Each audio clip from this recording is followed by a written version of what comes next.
Hi guys, I'm Sonal and welcome to my channel. Today I'm sharing the recipe of a dry crab masala. So the word masala means anything that can flavor the dish. So it can be a dry masala that you store in the bottles while it is in the bottle. If you make a mixture of onion, tomatoes and put some spices in it, that is a masala.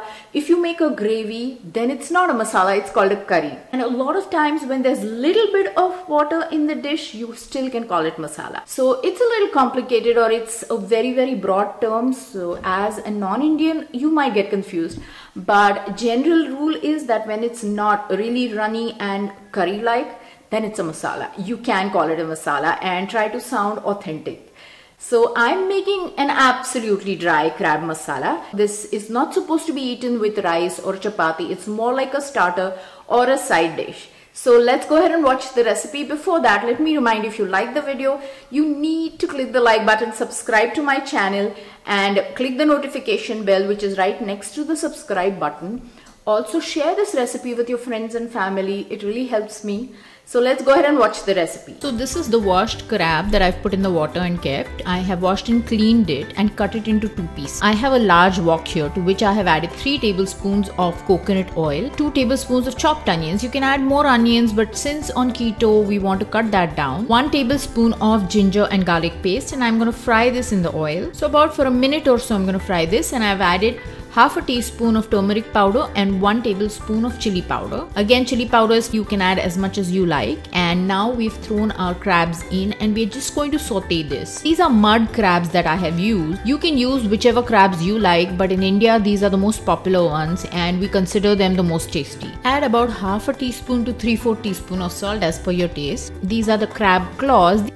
So I'm going to just try to put all the masala or the flavorings on top of some of the crab pieces so that all of them get some of the flavoring. Since we are not making a gravy, we want to make sure that it does touch all the crabs. It doesn't take too long for the crab meat to cook. It's very tender and moist and you don't want to dry it out too much. So now I've covered it for 4 minutes and let it cook a bit. I've added a little bit of water here.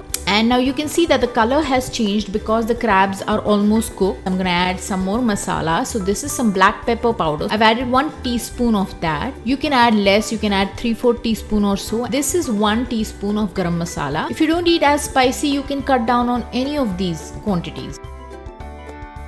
And we're going to stir fry this. Also add a little bit of water so that the masala doesn't burn, and there's some kind of water that can flavor and go into the crevices of the crab. Now our dish is ready. I'm adding some coriander leaves and we're going to serve it like that with a lot of butter on top. Look at the beautiful color.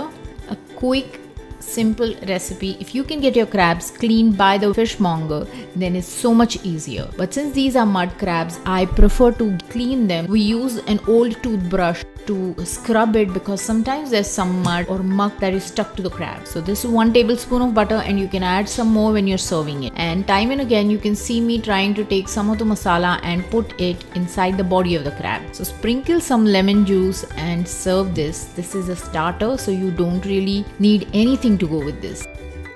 I hope you guys enjoyed watching the recipe and will try it out. If you do, let me know in the comments section or on any of my social media platforms. I am sharing the information to all of this in the description section. Also, if you're interested in any of these ingredients or the gadgets that I use in my kitchen, I have all this information on my website and sometimes even under the video. But the links to all of this is definitely under the video in the description section. There's also a printable recipe on the website which you can check out clicking the link in the description. Thanks for watching. Bye.